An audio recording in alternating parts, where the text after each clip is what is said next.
Okay, Welcome everyone. We have another great video for you today, specifically looking for those that perhaps start a little later with their retirement planning. You started saving a little later, looking at retirement fears for late bloomers and how they can overcome them. I really wrote them down here, Kevin. we've got it all there. We're planning for this We're setting for chat. The first fear, and this is common for late bloomers, I'd say common for all folks entering retirement, will I have enough?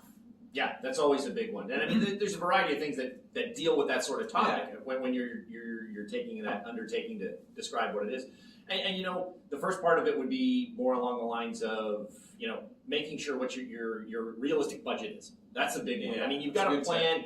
Here's where I need to know. Like, are you planning for $8,000, $9,000 a month, or you know, can I really get in on that $3,000 a month that I need, whatever the case may be? Having that realistic budget is the first part that you're going to need to figure out. You know, if you started later, can I be able to survive based on what I've got? Yeah, so you're thinking, all right, I started a little later, I started saving later, maybe I wish I would have done it when I was 25 or 35, but here I am 45, 55, so a little late to the game in terms of retirement planning.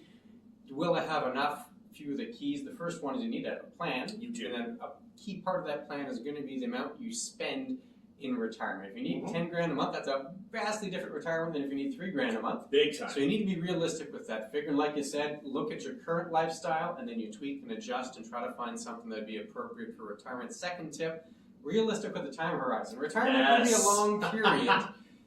You can't just say, all right, I only needed 3 grand a month and I'm only to be retired for 10 years, problem solved. Done. Likely, and this is the tip, if you want to make sure you have enough, think about 94, think about age 96. Usually that's what we use. Men to 94, women to 96.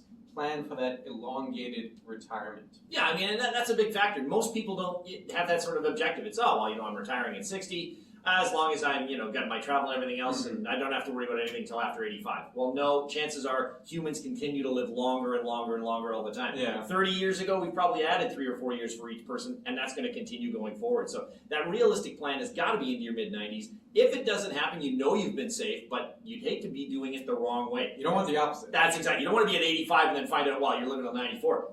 Yeah, maybe you're not living at 94. There's nothing to live on.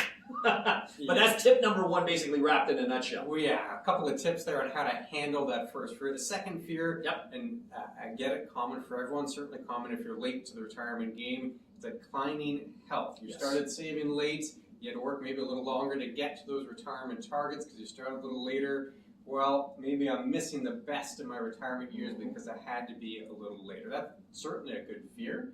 One that many folks would have. We can't control our health as much as we'd like. How do you handle that? What's a good tip? Well, I mean, basically one of the things that you've got to take a look at is, again, having that planned scenario going forward. You never know what's going to come up and what's happening around those lines, and making sure that you've budgeted, again, for those sort of scenarios. But, I mean, these are sort of tricky questions you have to ask. You've got to make sure that you've got that longevity that you're working, or making sure that you're taking the right necessary steps so that you do look about your health in that way. Part of it is shifting your focus. That's exactly it. Things you can't control, hard to say, but you know, try not to worry about those. Focus on what you can, the activity, the diet, and most importantly, enjoying the moment. That's right. We don't want to ruin today's moment by worrying about the ones we might not get in the future. Hard to do that, easy to say, but that's really the whole tip, is trying to shift the focus and worry about what you can control. And these are common questions, common fears. If folks have other questions of this nature, how do they get a hold of us? They go to chatwithclintonandkevin.com. We can answer your questions on these tips, especially if you start later, or any of the other financial plan or questions that you may have, whether it's with planning, whether it's investing. We're here to help out and see what we can do for you, and we're more than happy to answer any question that comes along that way. Yeah. Third fear here, we should have mentioned off the top, there's 3. There's 3 of them, yes. 3 fears for late bloomers here and how to handle them. The third one is a common one, especially if you're late to retirement planning, you're late to start saving, is I'm going to have to work until I die. I just simply won't have enough. No.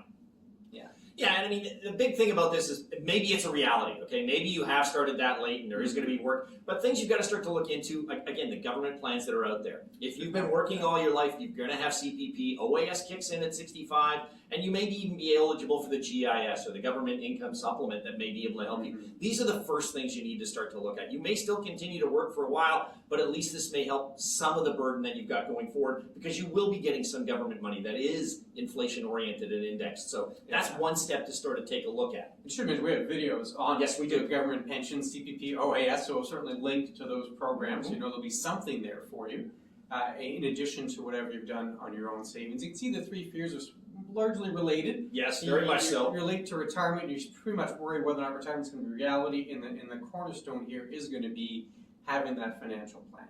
You can incorporate CPP, you can incorporate OAS and CRA if afterward a little longer before those kick in, then what does it look like afterwards? You can do all those projections as part of the financial plan, which is the Becker or mantra. It is, it's the Becker or mantra, and as we've mentioned beforehand, if you get a written down plan and you put it together, you're much more likely to stick to it than you're just, I'm thinking about it today, I'm putting it out there in my mind, I'll worry about it. When you see it down on paper, when you've actually taken a look at it, that plan tends to stick a lot more, and that is the most important part about getting this whole process done. Absolutely, absolutely. So it's 3 fears that we try to tackle, 3 common fears for Yep. late bloomers. You like this video, the next video that you're probably going to love is how not to run out of money, which goes through the planning details. So click on that video, and we'll see you again very soon. Take care.